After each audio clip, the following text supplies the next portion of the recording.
ازيكم؟ وصفتنا المرة دي وصفة سهلة وسريعة ولذيذة كده ومختلفة. زي ما انتوا عارفين طبعا احب اقدم لكم وصفات تكون اقل من 30 دقيقة او 30 دقيقة، وتكون مختلفة بعيدا عن الوصفات التقليدية.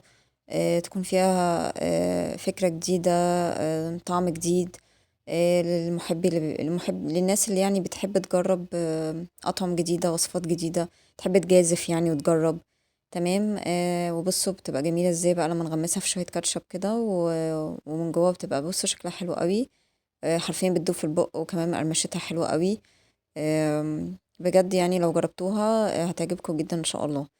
تعالوا بقول لكم عملتها ازاي. اول حاجة بجيب البطاطس بتاعتي.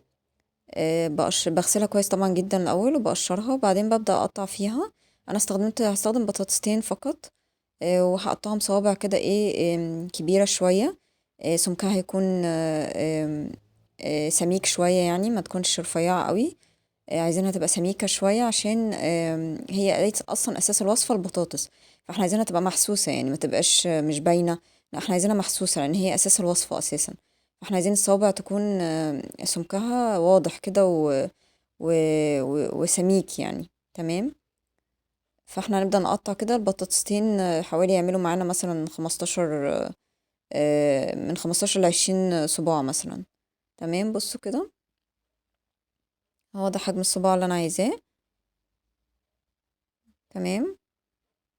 لان هي لسه هتتغلف بطبقة خارجية، فاحنا بقول لكم هي اساس الوصفة، فلازم عشان نغلفها بالطبقة الخارجية دي تكون سمكها مناسب لان هي تستحمل التغليف ده يعني. دي البطاطسية التانية بتاعتي، وبرضه هقطعها بنفس الطريقة. انا بس حبيت اوريكم بالظبط التفاصيل ازاي بقطعها.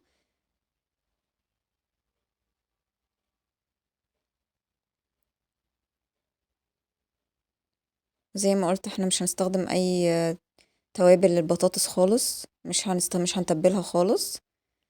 احنا بقى عقبال ما يفضل قبل ما نكون بنقطع بطاطس نكون مجهزين حلة فيها مية فقط. من غير اي اضافات في المية، من غير اي اضافات للمية، هنضيف مية في حلة. ونسيبها على النار تغلي كويس خالص، عشان عقبال ما نقطع بطاطس تكون بدأت تغلي. تمام. كده البطاطس قطعتها. بصوا الكمية بتاعتي يعني زي ما قلت لكم حوالي 20 صباع مثلا. بصوا حجمها، انا عايزه الحجم ده كويس خالص.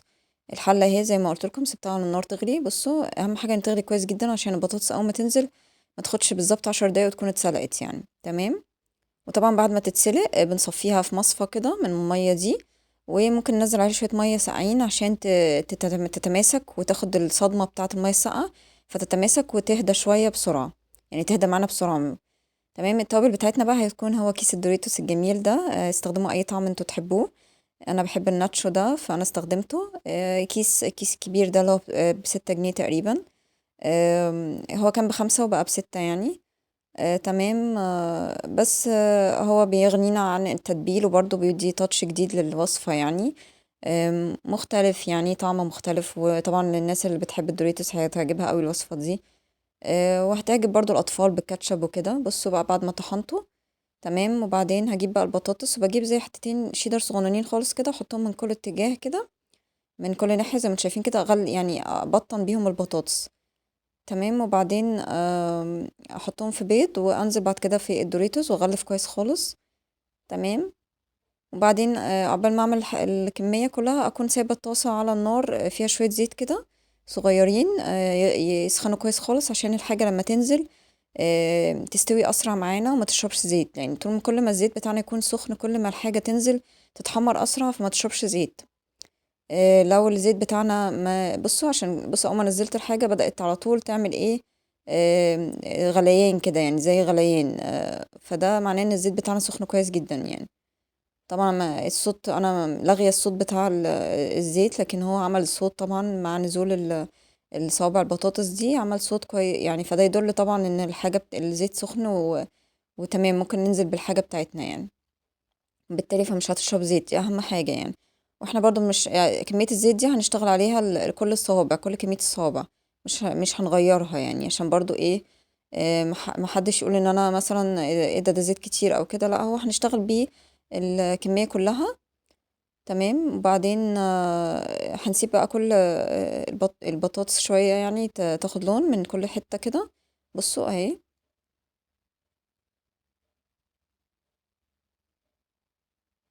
تمام، نسيبه ياخد لون كده. ومعلش الصباع ده ممكن مش متماسك قوي عشان ما تغلفش كويس من كل الاتجاهات، ولكن باقي الصوابع عشان انا اديتها حقها واتغلفت كويس من كل ناحية فمتماسكة يعني. هو ده ممكن من الجنبين اللي ما تغلفش كويس عشان كده يعني يتفك بسرعة. ولكن عادي هو بقى على فكرة مع نزوله في الزيت وكده، لما حطيته على الوش التاني يعني بدأ يتماسك وهدي يعني، وفي الآخر لما طلع برضو من النار هدي وتماسك أكتر يعني. تمام. وبالنسبة للشيدر احنا الكمية كلها ممكن مش هتستخدمي أكتر من شريحتين أو شريحتين ونص من الجبنة الشيدر. فبرضو مش هتبقى كمية كبيرة يعني، مش اللي هو استهلكنا شيدر كتير يعني. بس هي الصراحة بتفرق أوي في طعم الوصفة، وبتبقى بتسيح كده وبتمط وبتبقى حلوة أوي. كمان مع الدوريتوس بتدي طعم لذيذ أوي يعني. تمام كده، أنا سبتهم على كل ناحية شوية. هبدأ أطلعهم كده على طبق فيه منديل كده، بس عشان لو في أي زيوت احتياطي يعني المنديل يشربها. وأتمنى تكون وصفة عجبتكم وتكون كده وصفة سهلة وسريعة عليكم. وشكرا جدا مشاهدتكم ومتابعتكم.